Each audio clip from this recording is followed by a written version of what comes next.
Mula sa palasyo, Straight from the palace. two of the most trusted DDS voices have joined forces. Para ihatid sa inyo ang mga kwento sa likod ng balita. Unhampered, unadulterated, exclusive, behind the scene. Exclusive behind the scenes. Programang para sa masa. Ang DDS Podcast. Buwan na naman ng Abril, buwan ng walang kapagurang outing at pamamasyal sa pagsapit ng unang buwan ng tag-init. At sa nakalipas na mahabang bakasyon nitong Semana Santa, marahil marami pa rin sa atin ang gigil. Paring magpalamig sa dagat at bisitahin ang nagagandahang isla sa bansa. Kaya naman para sa episode natin ngayon, makakapanayam natin ang kalihim na eksperto sa pasyalan at pagbabiyahe. Walang iba kung hindi si Secretary Wanda Tulfo-Teo ng Department of Tourism. Kukumustahin natin ang ilang isla sa bansa, lalo na ang Boracay na magkakaroon ng rehabilitasyon. Dito lang po yan sa Digong Diaries Special Podcast. Ako ang inyong tagapaghatid ng good news, Mocha, Uson.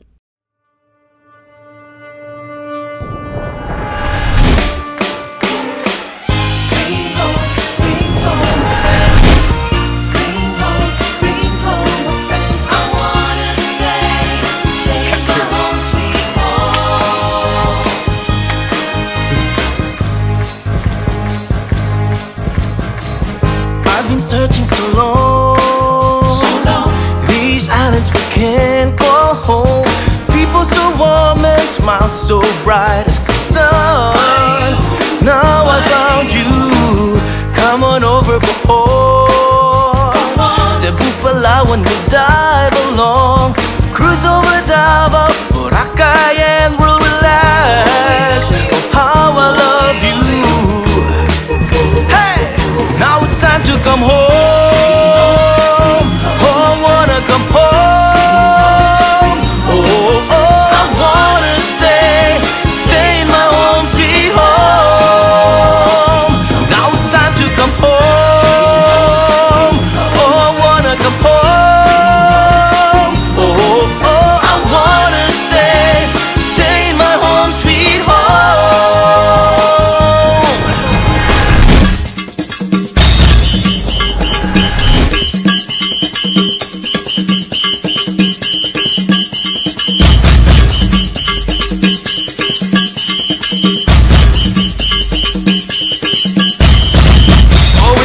Cause we go up to Batanes, we'll fly with joy.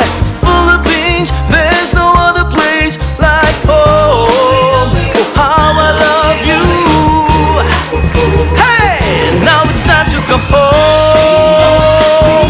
Oh, I wanna come home. Oh, I wanna stay in my home, sweet home. Now it's time to come home. Come home. Oh, I wanna stay in my home, sweet home. Ooh, yeah, yeah, yeah. Come on, come on. I wanna stay in my home, sweet home.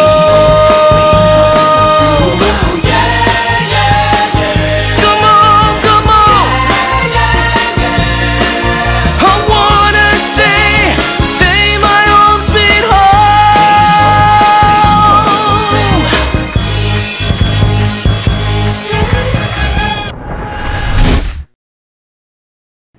In 1994, Bring Home a Friend was launched. After more than 2 decades, The Department of Tourism will revive the project dubbed as one of the most successful campaigns of the Department of Tourism.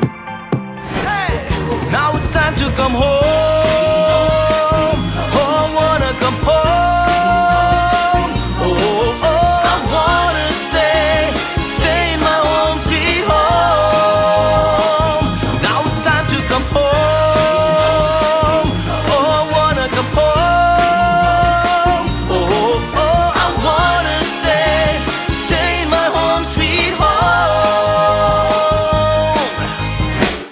This year, The DOT will launch a bigger and grander Bring Home a Friend project with the aim of making each Filipino an ambassador of goodwill by spreading the word about the beauty of our home and warmth of our people.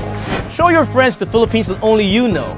Bring home a friend to the Philippines and get a chance to win 200,000 peso worth of duty-free shopping spree. Drive your own brand new car or live a life the way you want it in your own posh condominium. Joining is as easy as 1, 2, 3. Step 1, invite. Log on to bringhomefriend.online and invite as many friends as you like. The one who invites is called the sponsor. Remember, everyone can be a sponsor. As long as you are a Filipino of legal age or a foreign expatriate living in the Philippines permanently or temporarily for 6 months. Step 2, accept. The one who will accept the invitation to go to the Philippines is the invitee. An invitee should be a foreign passport holder. And make sure your invitee is not a resident of the Philippines for at least 6 months prior to joining the promo. Step 3, travel. This is the fun part. Bask in our sun, breathe our air, dance to our music, embrace our warmth. Step 4, register. After the travel is completed, the sponsor or invitee should complete the registration process. Upload your proof of travel. It can be your e-ticket or your boarding pass. This is really important as electronic entries will depend on the invitee's point of origin. 1 ticket for Asia, 2 for Australia and Oceania, and 3 for those coming in from Europe, US, and Africa. And oh, there's another one. Now you wait. Promo runs from October 15 to April 15. After 6 months, a winner will be chosen via an electronic draw. 3 lucky sponsors will be chosen, and these sponsors will be the new owner of a Mega World Eastwood Legrand condominium and an automatic transmission orange metallic Toyota Vios. While the 3rd lucky sponsor can shop his art out with a 200,000 peso GC from Duty Free Philippines. When you win, so does your friend. He will have the chance to go back and get his dream vacation in the Philippines' most beautiful islands. They will travel in style via Philippine Airlines and stay at home in Palawan's El Nido Resorts. Have fun in Cebu's J Park Resorts. And unwind in Davao's The Pearl Farm. So remember, invite, accept, travel, and register. Bring home a friend to the Philippines.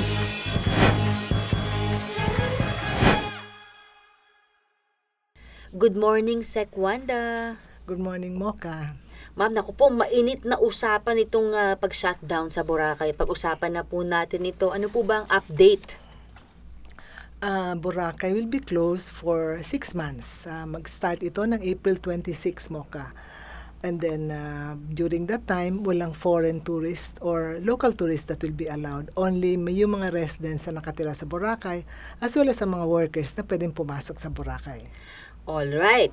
So ma'am, nako, madaming mga bakasyonista ang nag-aalala. Paano po yung La Boracay na event sa May?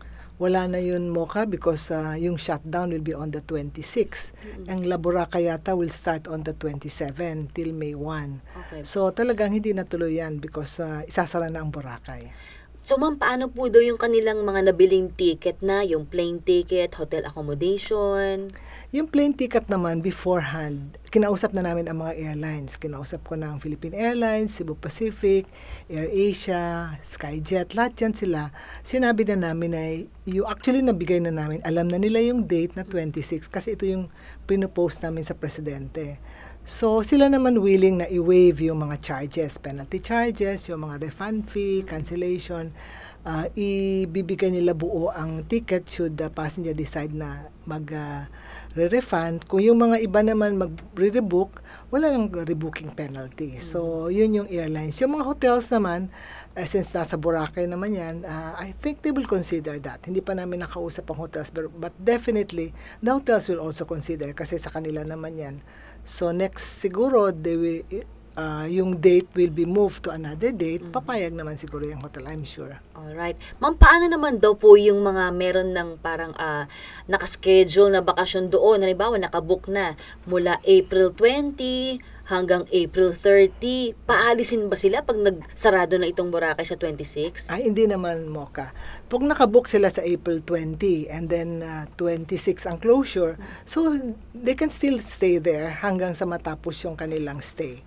Kung hanggang 30, hindi naman sila pwedeng, umalis na kayo. So, they will still stay hanggang sa matapos. And then, isasara na. Yung hindi na pwedeng pumasok yung iba, except for the workers, pati yung mga residents ng Boracay. Okay po, bali nakakagimbal po itong balita na ito dahil po first time ever na mangyayari, isasara ang isa sa number 1 tourist destination sa bansa natin. Paano naman daw po yung ating mga workers doon?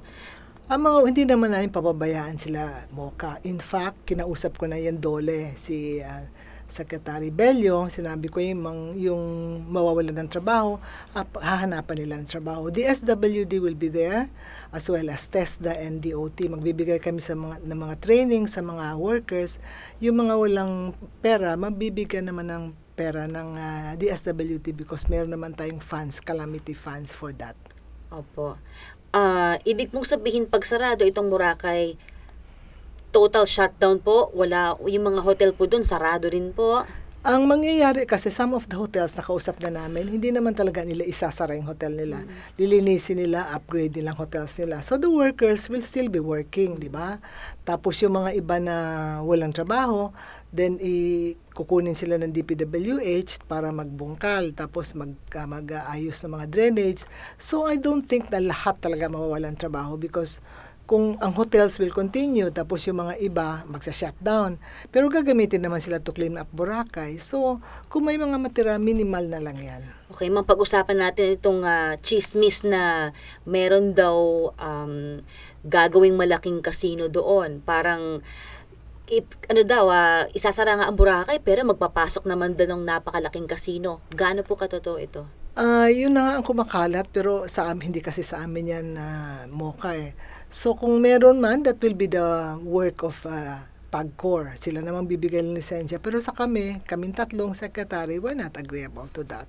But at the end of the day, depende yan sa PAGCOR pag binigay ng lisensya. But I don't think hindi pa kasi pinag-uusapan yan kasi right now, rehabilitation of Boracay talaga ang tinututukan namin. Sa tingin niyo po, Sec, ano yung nag-udyok kay Pangulong Duterte na ipasara itong Boracay?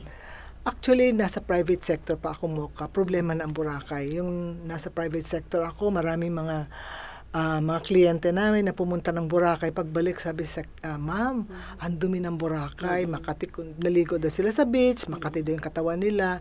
They'd rather swim sa swimming pool than sa beach kasi madumi daw. Nakita nila lumulutang yung mga, syempre, yung mga waste, mga garbage. So parang sa akin, sabi ko na ako, kailangan ayusin ang Boracay. Pero at the time, private sector ako, wala akong magawa.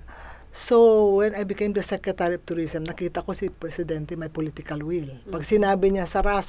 Pag meron kang sabihin sa kanya, pag tingin niya tama, gagawin niya. So, nakita ko itong opportunity na ito. So, pumunta kami ng Boracay, nakipagkita kami sa mga tourism stakeholders, sinabi namin na, yung Boracay, marami ng algae.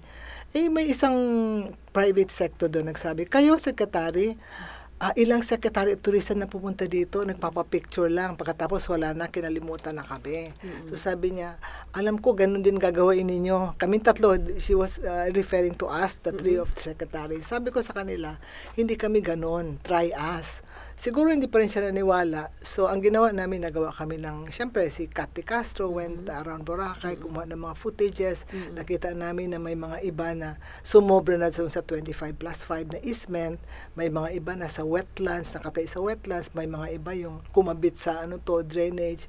Ang daming mga mali na nangyayari sa Boracay. So, ang ginawa ko, pinakita ko, in one of the cabinet meeting, pinakita ko kay Presidente. So, na-shock lahat, even the cabinet members. Sabi lang, gano'n na baka dumi ang Boracay. So, sinabi ni Presidente, ikaw, Secretary Teo, sige, diyan ka na lang, i-promote mo lang Boracay pag ready na. But, Secretary si Mato, trabaho mo ito, pati kayo na Secretary Anyo. Ayusin ninyo ang Boracay, I give you 6 months. So doon nag-start na we work together, talagang day and night, talagang we-meet na kami, we communicate every now and then kung paano namin maayos. Of course, napakahirap din. Marami kasing against. But then, at the end of the day, kailangan talaga natin magsakripisyo para masave ang Boracay. Opo, ma'am. Meron din po kasi nagkokomento, ang sabi, misinformed daw ang presidente. Hindi naman daw ganun kalala ang sitwasyon ng Boracay. Lahat naman ng mga... When I was in the private sector, alam ko na talaga problema ng Boracay. Yung mga nagsasabi misinformed is not true because we showed the president the footage of Boracay. Nag-interview kami sa mga residents ng Boracay and they all were complaining na talagang pangit na daw ang Boracay, yung mga daan, kalsada, maliit na lang, pagkatapos yung mga nasa isment, mga tao doon, everybody was complaining. Hindi lang kami but the residents. And we showed this to the president. Hindi misinform ang president. Dapat pumunta sila sa Boracay para makita talaga nila ang real situation ng Boracay. Yes. Ma'am Wanda, pag-usapan po natin yung rehabilitasyon ng Boracay. Isa sa naging mungkahi ng DTI ay going in phases ang rehabilitasyon. Ano pong masasabi niyo dito? Mahirap pag gawin mo in phases. Kasi once, pag sinara mo isang lugar, tapos ang activity na naman sa isang place. Pag lumipat ka, babalik na naman doon sa kabila. So it will take time. Ang sa amin kasi is, we have to close it, we have to do it fast. We could probably finish it less than 6 months. Kung papayagan kami na bilis talaga ang trabaho is 24/7. So yung phases, mahirap eh. Sasabihin ng iba, bakit sila sinara? Siguro sila ang malakas, may kapit. Bakit kami hindi? So it will not be fair. Ang daming complaints. There will be many that will be complaining. So I'd rather, whether you're compliant or not, let's close and let's sacrifice. Let's bite the bullet. Ang sa akin, even kami apektado sa turismo. Kasi, of course, ang arrivals namin maapektuhan. Instead of may hinahabol kami na target. But I have to sacrifice. I have to bite the bullet because at the end of the day, it will be for the good of the country. Tama po yung sinabi niyo, ma'am. Parang marami ang nangangamba dahil syempre po ang Boracay, sikat yan. At pag ipinasara ito, saan po ba pwedeng alternatibong pumunta ang ating mga turista, mga bakasyonista? May nagtanong nga sa akin, sinabi sa akin, one of the cabinet secretary, if you close Boracay, mahirapan ka na isal uli ang Boracay kasi sarado na siya. Tapos it will take a while bago pupunta ang turista. Sabi ko naman, Boracay is Boracay. It's been there for years. Kilalang kilala na. Whenever nasa labas ako ng country, ang unang tinatanong sa akin ng mga foreigner, would like to go to the Philippines, you would like to go to Boracay. Hindi mo lang kailangan i-promote ang Boracay. They want Boracay. So sa akin, hindi lang naman Boracay ang magagandang beaches sa Pilipinas. Andyan ang Pagudpod, andyan ang Siargao, andyan ang Samal Island sa Davao, andyan ang Camiguin, there is El Nido, Coron, and then ang dami pa, Panglao, ang dami mga lugar na pwedeng puntahan. And I think this is a blessing in disguise na para naman yung mga ibang destinasyon na hindi napupuntahan, mapupuntahan this time at makikilala. Opo. Ano po ba ang pinaghahandaan at ginagawa ng inyong ahensya para mapanatili pa rin ang tourist arrival sa ating bansa? Marami kami mga programs like this year. We're focused on sports tourism. Meron tayong World's Strongest Man na gagawin ngayong April. Yung pinakamalalaking tao. Parang it's a contest here. So, meron din kaming, of course, there's the Iron Man, meron buhay karinderya. Ang dami namin mga activities, hindi lang naman Boracay ang tinututukan namin. But of course, ang gagawin naman namin is after Boracay, titingnan din namin yung mga ibang destination na wag maging pareho ng Boracay. So, we will see to it na yun nangyari sa Boracay, hindi rin mangyari sa ibang destination. Ma'am, marami po sa mga kababayan natin na naninirahan sa Boracay ay sa turismo nakasalalay ang kanilang panghanap buhay. Ano po ba ang nakikitang alternatibong pagkakakitaan o trabaho na pwedeng gawin para hindi naman sila mawalan ng pagkakakitaan? During the rehabilitation, sabi ko nga magkakaroon there will be a calamity fund para matulungan sila. So, pag naayos uli ang Boracay, I'm sure dadami ang turista. So, yung kabuhayan nila dati, then they can still have that kind of business, di ba? So, sa akin, the same pa rin ang mangyayari. Even mas marami ng turista, I'm sure na pag binuksan ang Boracay, mas marami ng magti-triple pang turista na pupunta sa Pilipinas, sa Boracay. I-replicate po ba itong rehabilitation ng Boracay sa iba pang kilalang mga tourist destination sites sa bansa gaya ng Puerto Galera at mga isla sa Palawan? Actually, tututukan na namin yan. DNR, trabaho yan ni Mocha ng DNR. Umiikot na si Secretary Simato sa Panglao. In fact, pumunta na siya. Marami siya nakitang mga easement na nasobra na. So, pumunta rin siya sa Coron, sa mga iba-ibang lugar. So, yun po ang gagawin namin. Hindi naman ipapasara namin. Ang maganda dito ngayon is sila na mismo, inaayos na nila yung lugar kasi ayaw nila maging pareho daw ng Boracay. Bali, parang ano po ito, no? Parang bangon Boracay ang mangyayari dito. Meron po bang parang task force or hotline para po sa ating mga kababayan na may mga katanungan pa? They can always get in touch with kami sa DOT, pwede din sa DNR, and DILG kasi kami yung tatlong working group na talagang tumutulong para ayusin ang Boracay. Ma'am, kamusta naman po yung tourist arrivals natin ngayong 2018? 2018, in fact, nag-increase tayo by 10% January to Feb. So, hindi pa rin bumaba ang tourist arrivals. So, syempre, I know it will be maapektuhan pag sarara ang Boracay. But I don't think it will be that much. Kasi naman, pupunta naman sa ibang destination, i-offer natin ibang destinations. Siguro, medyo konti. But I'm really working hard na mahabol pa rin namin yung aming target. Sinabi kasi ni Presidente sa akin na tinanong kasi ako ni Dominguez na pag sinara ang Boracay, mahirapan kayo uli i-promote. So, sumagot si Presidente, ganito na lang. Pag sinara natin ang Boracay, ang Miss Universe, dadalhin natin dyan. So, then, nag-toys ang idea sa akin na I could probably do it next year. That could Miss be Universe 2019. Baka pwede natin ikuha niya. Kasi it was, si Presidente nagsabi niyan. So, maganda po yan. Pwede mo Hindi po ilabas ba, yan. opo, di ba dati, okay. ginawa po yung Miss Universe dito at meron nga pong usap-usapan noon na gusto nilang gawin ulit dito sa Pilipinas. So, may posibilidad po na maaaring matuloy yan. Actually, this year, kinausap kami ng Miss Universe na kung pwede na gawin sa dito sa Philippines. So, syempre ako every time tinatanong ko muna ang Presidente kung pwede ang Miss Universe again will be held in the Philippines. So, itong during the cabinet meeting, may isa nagtanong sa akin na Secretary, mahirapan tayo ulit pag i-promote ang Philippines, ang Boracay, pag sinara ang Boracay.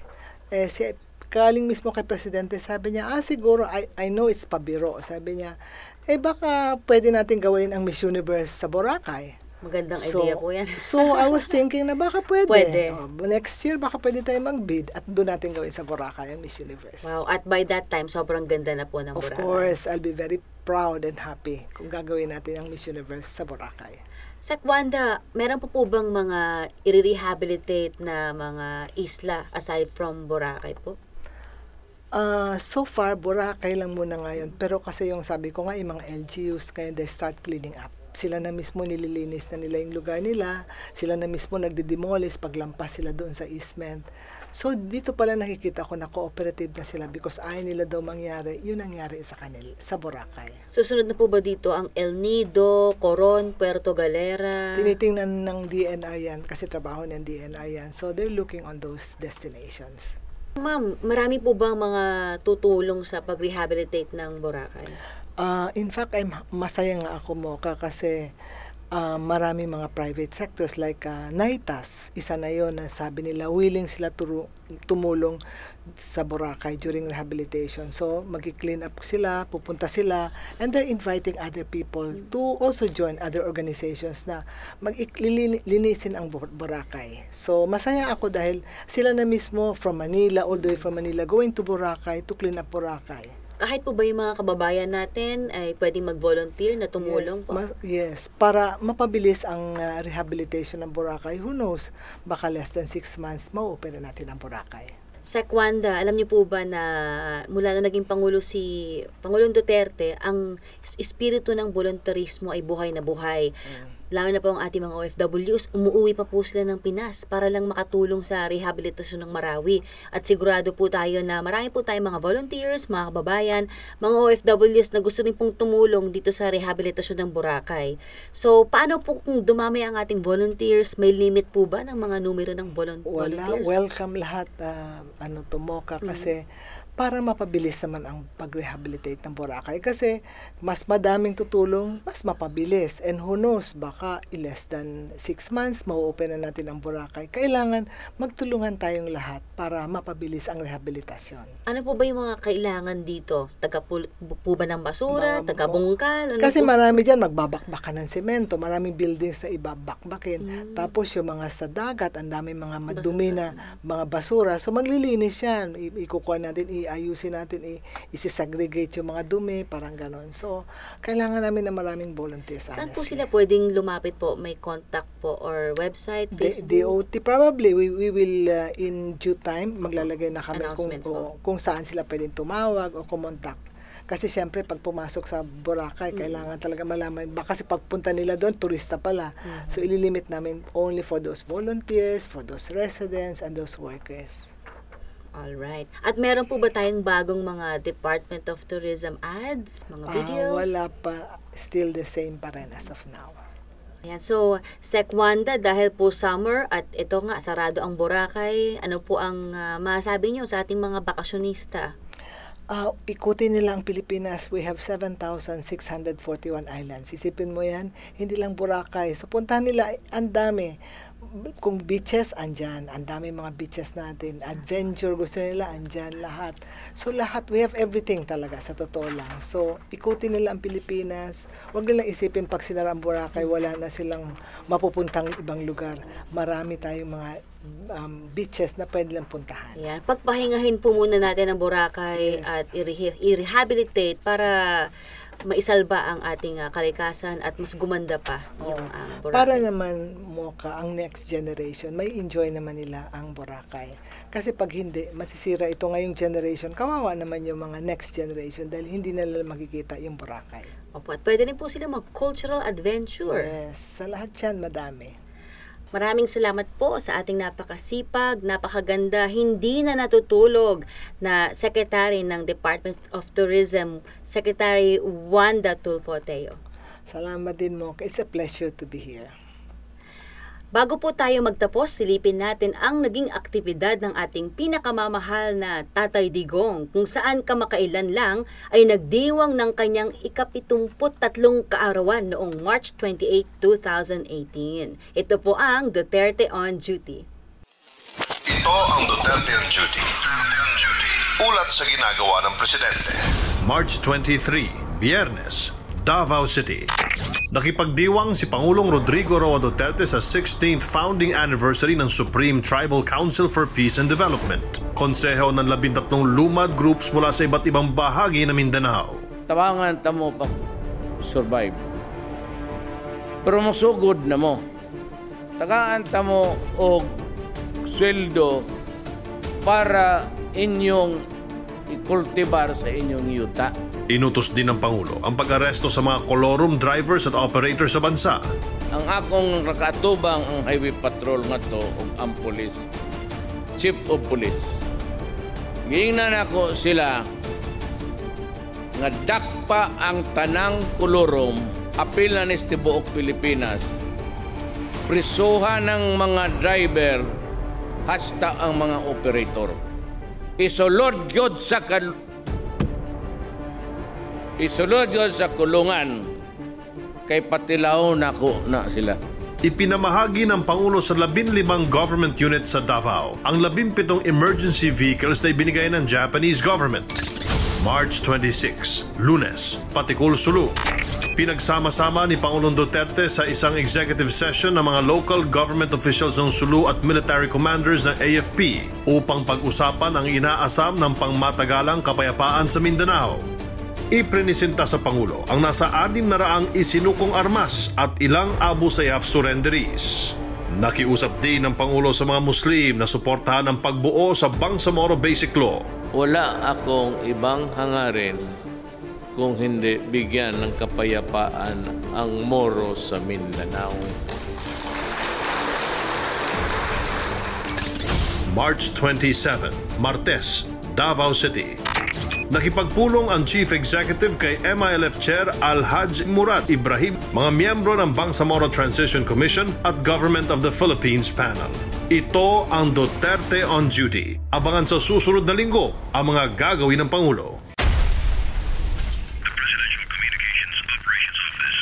At dito po nagtatapos ang isa na namang episode na hitik sa impormasyon at bagong kaalaman sa mahalagang programa at proyektong hatid sa atin ng pamahalaan at sa panunungkulan ng ating Tatay Digong. Nais din po nating pasalamatan ang bumubuo ng DDS Podcast at syempre ang PCOO, RTVM at Radio Pilipinas. Para po sa ibang impormasyon, patuloy niyo pong sundan sa PCOO and RTVM Facebook pages, RTVM YouTube channel at rtvm.gov.ph. Sa lahat po ng nakatutok ngayon sa buong mundo, marami pong salamat sa inyong pakikinig at panonood. Hanggang sa muli, ako po si Mocha Uson at ito po ang ating The DDS Podcast. Solid!